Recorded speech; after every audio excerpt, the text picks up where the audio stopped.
You are listening to the Life Coach School podcast with Brooke Castillo, episode number 527.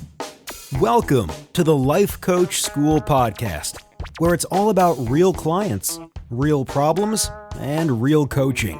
And now, your host, Master Coach Instructor, Brooke Castillo. Hey, beautiful friends. I'm so excited to talk to you today. We are going to talk about the concept of narratives, and it's such a powerful, life-changing process that I am also teaching for all the people who are in Self-Coaching Scholars. I'm also teaching a supplemental class workshop for this within Scholars. I want to make sure that you understand there's two different types of narratives that I teach. One is a business concept that I teach in my entrepreneurial management class, and that's a completely different thing than a personal narrative, which is what I'm going to teach about here. So a personal narrative is simply a story that we create about people or things that we think are true. And the most important narrative you're ever going to have is the narrative you have about yourself and the narrative you have about your life. And every single human has a narrative, has a story running in their head that creates their identity and sets them up for who they think they are. So it's kind of like when someone, who the hell do you think you are? The narrative that you have about yourself is who you think you are. I've talked many times about the difference between an absolute truth and reality, a pure circumstance, something that exists in the world that's irrefutable, and the interpretation we have of the world. And so many times, the pain that we experience in this world, the frustration, the anxiety, comes from not discerning between those two things. We actually think our narratives are the truth.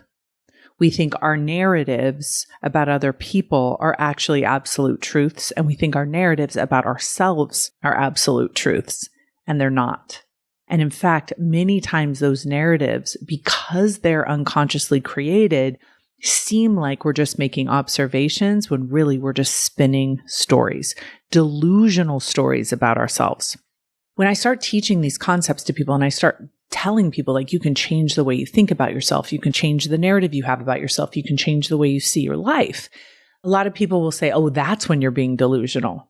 That's the opposite. That's when you're actually looking at the facts, looking at your life, and deciding on purpose what is real, what you want to believe, and how you want to live. And I don't think there's any more important skill for us to learn as humans as how to control our narratives. Because our narratives are just a big collection of thoughts that create all of our feelings, that determine our actions, that will ultimately create our legacy in this world. They'll create our impact in this world. And so if you don't know what your narrative is and you haven't looked at it consciously and you haven't paid close attention to what you want it to be, you will end up living your life as a ping pong ball, thinking that the world is just punching you around when really it's your own mind doing it. So let's start with some really basic history of our own selves. And if you buy into the idea that you have a narrative about your own life and that you're constantly telling a story about who you are, where did the ingredients for that story you're telling come from? Where did the plot come from? Where did the characters come from? Where did the interpretation and the journey come from? It all came from how you were socialized and what you were taught to believe and what you were told to believe about yourself. This all happens very unconsciously when we're little. We're being told that that's a tree and that's a rock and this is how you are, right? And we don't know how to distinguish between what is actually something that's useful to believe about ourselves and something that isn't. And God bless everyone who is socializing us. God bless everyone who's teaching us. They are doing it unconsciously as well. So if you don't have very thoughtful, self-aware, psychologically trained, emotionally intelligent parents, which most of us don't and most of us aren't, then you're going to end up with a story that's probably pretty effed up about yourself, about the world, about other people. And you will feel trapped within that story, trapped within a life that you may not even realize is optional. So if you think about all stories, the way that they're told, all papers, narratives, the way that they're written, there's usually an underlying theme or a thesis, something that is trying to be proven, something that's trying to be taught, some message that's trying to come across, some moral of the story, right? So when you look at your own life and you look at the story that you're telling about your own life, you have to take into account the thesis that you are building it around. What is the main belief that you have about yourself? What is the main moral of the story? What is it that you think your life is for, what you are for, who you are? And most of the time, most of us are not conscious of what this thesis is. But think about it. If everyone's spinning a narrative and one person's thesis is, I'm an extraordinary human being here to do amazing things, and another person's narrative is, I'm worthless and my life doesn't mean much. Those two sentences, just one little collection of words for each person, will determine a completely different life. If you take the person that has the thesis that they're worthless and their life doesn't mean anything, and you replace it with the other person's thesis, their entire life will change immediately. Immediately. I know this to be true after 20 years of working with clients, 20 years of helping people change their narratives about themselves, change their thesis about who they are and what they're here to do and what they want their life to mean. This also applies to every single other person in your life that you have a story about. You have a story about your mother, you have a story about your father, you have a story about your best friend, about your partner, about your boss. All of those narratives are optional. You can decide what the story is you're going to tell about each and every person in your life. And you don't even realize that. You think you're just looking at someone. You think you're just observing their life. You think you're just taking notes on what is. But really, you're spinning a tale about someone based on a thesis that you have about them. And those narratives, the narratives you have about yourself, the narratives you have about your life, the narratives you have about all the other people in your life, including people you know and don't know, will determine the quality of your life. This is why you can have two people with very similar circumstances have very different lives, very different experiences of those same experiences because of the way that they're interpreting them and the way that they are concocting their story about the world, about themselves, and about other people. Have you ever noticed that there can be someone in your life that you absolutely adore, and there can be someone else who knows that person that doesn't like them at all? And it's like so puzzling.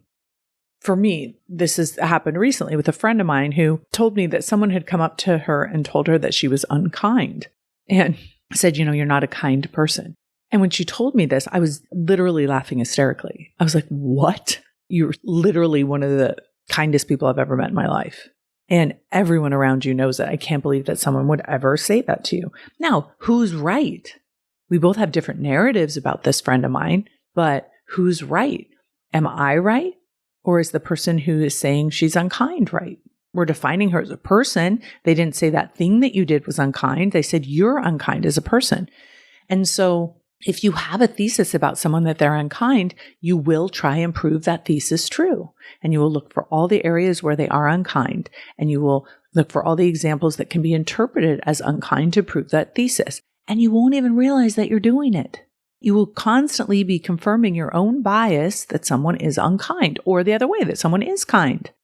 If I believe that someone's kind and they do something that could be perceived as unkind, in my mind, it won't go along with the story that I have about them, and it'll create too much cognitive dissonance that I will reinterpret the thing as, oh, they're just having a bad day, or, oh, that they didn't really mean that, or, oh, they were just super frustrated. I will justify anything that doesn't go along with my narrative about them, and I will do it all unconsciously. It's crazy to think about.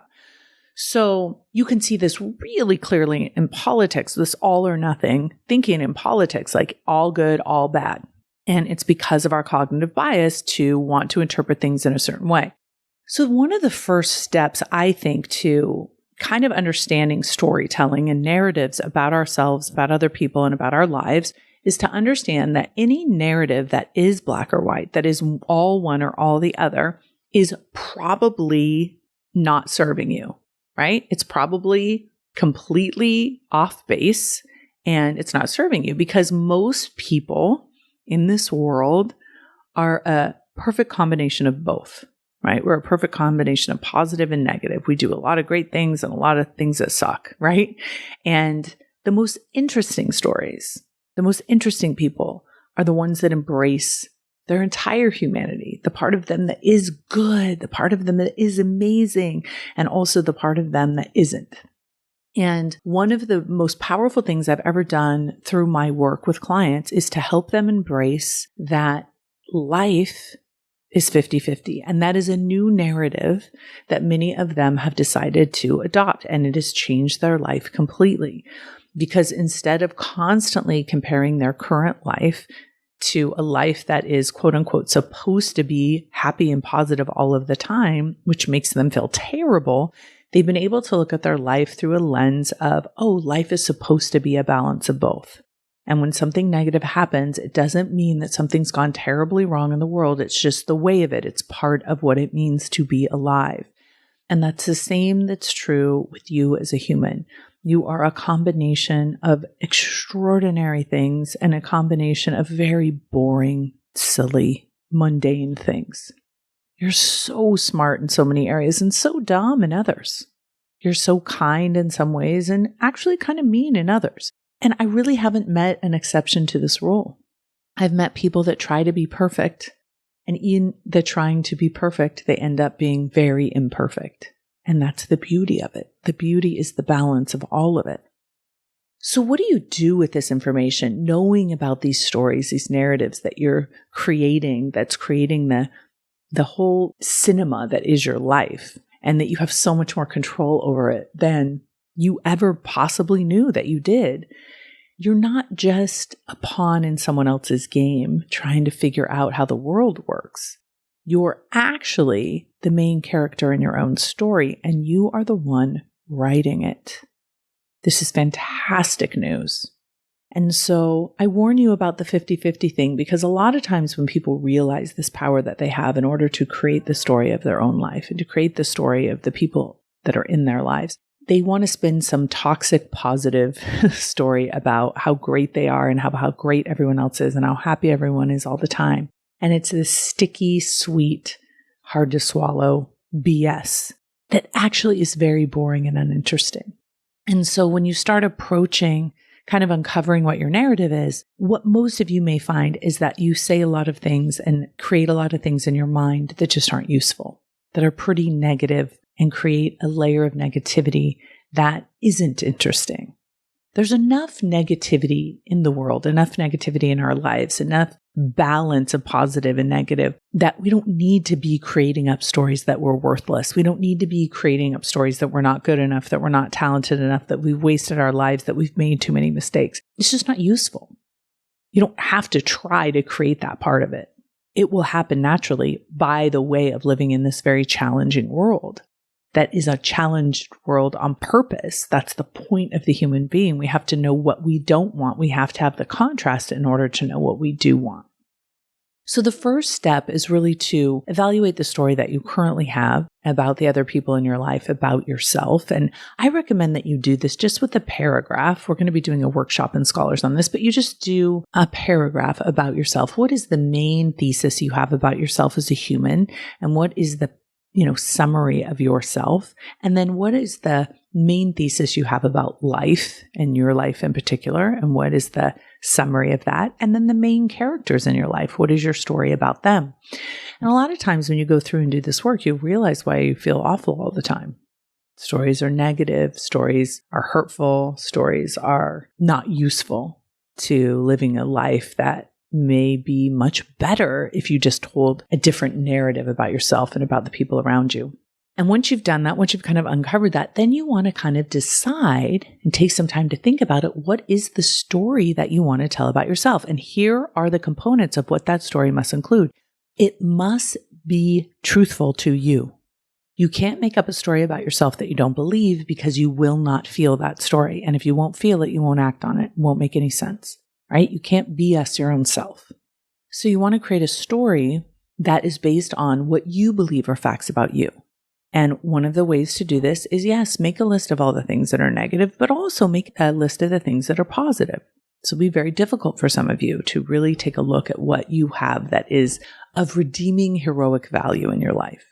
And then you write that thesis about who it is you are and want to be and what you want your legacy to be in your life and what you want your life to be all about. A good way to think about this is if someone you loved were to write a short article about you in a magazine, a paragraph, what would you want them to include and to say and to notice about you? And even if they were going to write a really balanced article where they wrote about, all your greatness and all of your shortcomings, what would be included? And what would be the main thesis? What would be the main point of you having both of these? What point did that serve in your life and in the lives of the people around you? And then you just repeat that process for your life, and then you repeat that process for the other people in your life. And this is a time-consuming exercise. It's a workshop, basically, that you'll do on yourself and on your life and all the people in your life. But it really can change everything. There's a lot of philosophies out there that talk about how powerful the two words I am are. I am capable. I am a woman. I am amazing. I am here to do good. Whatever comes after I am. And we can consider that I am maybe your thesis statement about your life. What is the overall summary statement that you can say about you? And if you believe something like, I am an extraordinary human being, right? What comes up for you? And extraordinary can mean both positive and negative things, useful things and not useful things, interesting things, shortcomings, all of it. So many times when I'm coaching people, you all come to me and you're in so much shame over your humanness. You're in shame that you lost your temper. You're in shame that you lied. You're in shame that you were lazy and that you procrastinated. You're in shame that you went behind someone back and did something, you gossiped about something, did something wrong, quote unquote. And I'm often really trying to just remind you that that's part of it, right? That's part of human beingness. And there's a lot of stories out there that are being told that we should be good all of the time and that good people are good people all the time and that successful people are successful people all the time. And it's a nonsense. It's all just nonsense. And so I want to dissuade you from trying to write a narrative that feeds into the idea that you have to be a saint or that you even should try to do that. But that you might want to look at your life and say, okay, I'm a human being living in a half and half world, and I'm a half and half positive and negative balanced human. And I have all the good and all the bad that comes from being a human being. And I live in the world that is full of humans that are half good and half bad in some ways. And so how do we reconcile that to the degree that we can to live a life that we can settle into and be comfortable with, that we're not constantly comparing to some idealized perfection, but we're also not beating ourselves up consciously and maybe even unconsciously in a way that doesn't allow us to show up as much as we would want to show up, right? So it's the narrative process. And you have to really be aware of those one-sided narratives that you have about other people in your life. When you start really writing your own narrative, you'll start appreciating and loving the complexity of humans and of how multidimensional we are. And it will make you more forgiving. It'll make you more understanding. It'll make you more loving to embrace the fullness of all of humanity instead of always trying to make sure you're on the good side with all the good guys. And I think there's more shame that comes from trying to be a good person, a good guy on the good side all of the time and pretending like you don't have any of the shortcomings that you do. And I think that we all wish, we all hope, we all want that someone will see something redeeming in us. Someone will see something good in us. Someone will see something useful and valuable in us. And a lot of us are out there taking a lot of action in the world trying to get people to see that when we don't even see it. The only thing that needs to happen in order for someone to see something redeeming in us is that we need to see that and we need to write that narrative about ourselves. I want to give you just a little bit of homework based on this idea. It's a lot. It's a lot for you to uncover the narratives that you already have and then write theses and write paragraphs for everyone around you. But I just want to give you a little bit of homework to start with this process in a kind of an easy way to ease into it, is to practice on someone you love. Think about someone you love the most in the world. For most of us, that isn't ourselves. Wouldn't it be cool if it was? But you think about someone that you absolutely adore. And what is your thesis about them? And what do you believe about them? And what is the story that you tell about them? And what are the actual circumstances? What are the actual evidence that you have for that person? Okay, that's what you're going to do. That's the first part. And the second part, and this is just to show you how powerful a narrative is. The second part is you're going to take that same person that you love and you're going to change the thesis that you have about them to the exact opposite of what it has been. So if you believe they're the kindest person in the world, they're the most amazing person in the world, they're the most awesome person you've ever met, they're your favorite person, right? Whatever your thesis is. And you're going to change the thesis to the opposite. So if your thesis is they're the kindest person, you're going to change it to they are very unkind. And then I want you to look for evidence that that is true. And you will find it if you're honest with yourself. You will find how they are a human and that they do have parts of themselves that aren't kind. And you'll be able to see that. And you'll be able to see their humanity and still be in love with them. See their humanity, see that negative side of them, and understand that you're just not focused on it. You're just not writing that narrative on the regular basis. And once you do that process, once you do that little bit of homework on someone else you love, the rest of the work will be easier because you will understand that it doesn't take away that person's greatness. It doesn't take away that person's value to understand their humanness and to write a narrative that simply allows you to focus on what you want to focus on to have the highest level life that you can have. All right, my friends, I hope you have a beautiful month. I hope you explore all your narratives and write your narratives. And if you are in Scholars, we will be doing that in class. So make sure you look to your schedule. Make sure you show up to that workshop within Scholars so we can write all these narratives ourselves. All right. Have a beautiful month, everyone. Talk to you soon. Bye-bye.